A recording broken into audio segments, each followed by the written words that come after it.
Welcome to Everyday English Pod. Today we're doing something really practical. We've taken a close look at some common phrases in American business English, the kind that can help you, step up your communication at work and, show stronger leadership. Yeah, definitely. Think of this as your quick guide to understanding how certain phrases are used and maybe why they can be so effective. That's right. And we're not just going to read off a list.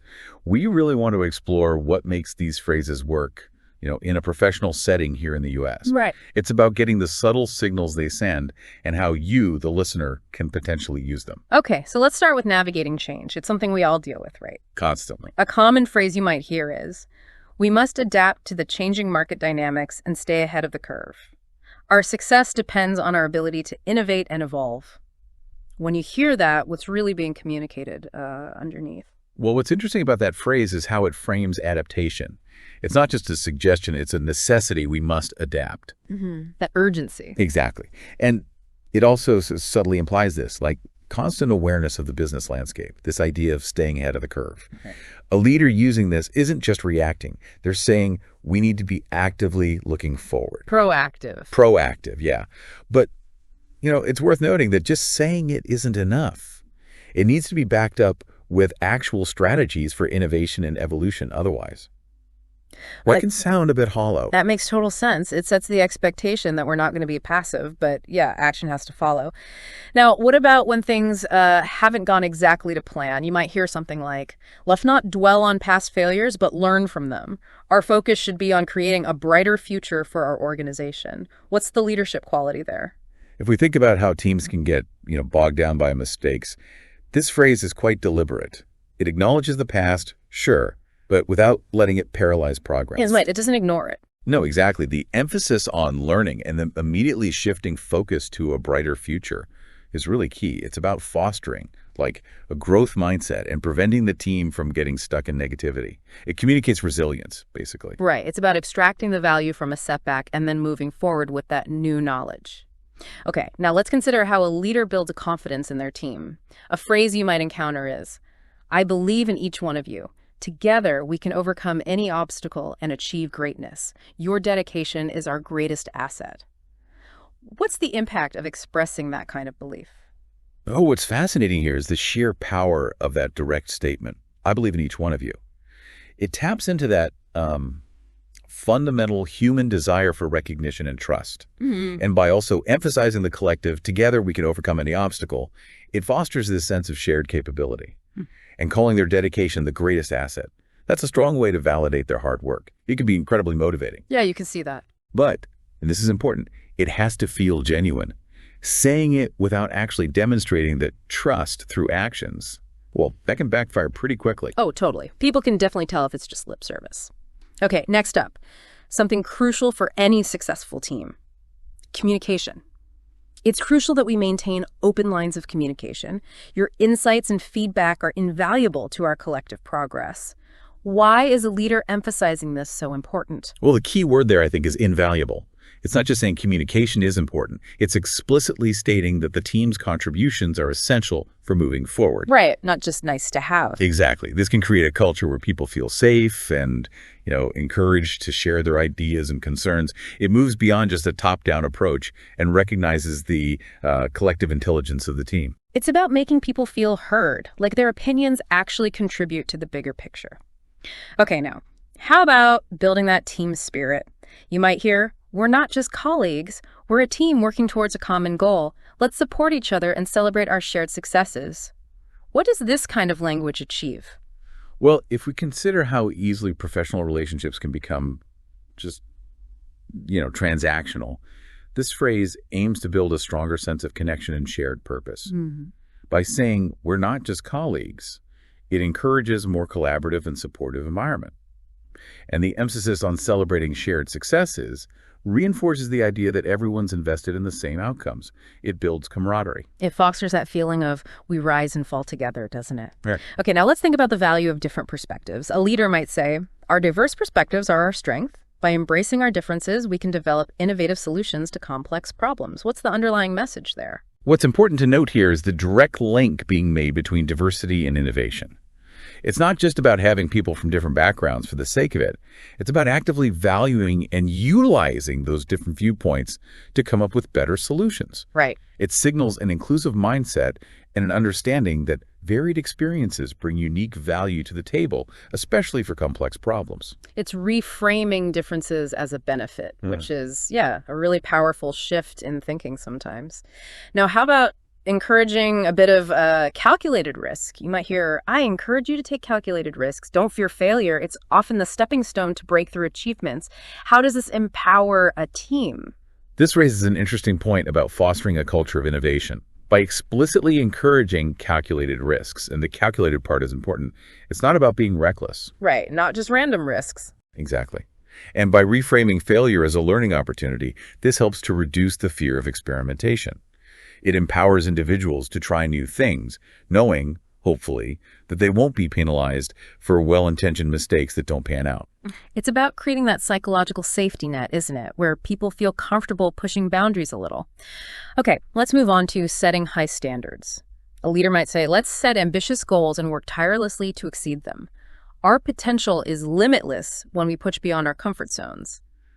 What's the impact of this kind of aspirational language? Well, what's fascinating here is the combination of high expectations, ambitious goals, with this idea of unlimited potential. It aims to inspire the team to strive for excellence and to believe in their capacity to achieve more than they might initially think. And the mention of push beyond our comfort zones is also key. It suggests that growth often happens right when we challenge ourselves. It's about setting the bar high and inspiring everyone to reach for it. Definitely motivating. Now, how about when things get tough? You might hear, remember, every challenge is an opportunity in disguise. How we respond to adversity defines our character and success. What's the leader trying to instill here? Yeah. This is all about cultivating a resilient mindset. It reframes challenges, not as insurmountable problems, but as opportunities for growth and, frankly, to demonstrate strength and character. Finding the silver lining. Pretty much. This kind of positive framing can significantly influence how a team approaches and ultimately overcomes difficulties. It's about perspective. It's about finding that silver lining and using tough times to build strength. Makes sense. Now, something that's become increasingly important, especially lately in the workplace, well-being. The leader might say, your well-being is paramount. Let's create a work environment that fosters both professional growth and personal fulfillment. Why is this kind of statement so significant today? Well, this signals a real shift, I think, in how leadership is viewed. Recognizing that employee well-being is paramount shows a more holistic approach to management. More human-centered. Exactly. It acknowledges that people are more than just workers. Their personal lives and overall well-being deeply impact their professional lives. By stating a clear commitment to a supportive environment, leaders can foster greater loyalty, engagement, and ultimately productivity in the long run. Or that's the idea, anyway. It shows a genuine care for the team as individuals, hopefully. Okay, now let's consider a longer-term perspective. A leader might say, we must prioritize sustainability in our operations. It's not just about profits. It's about securing a future for generations to come.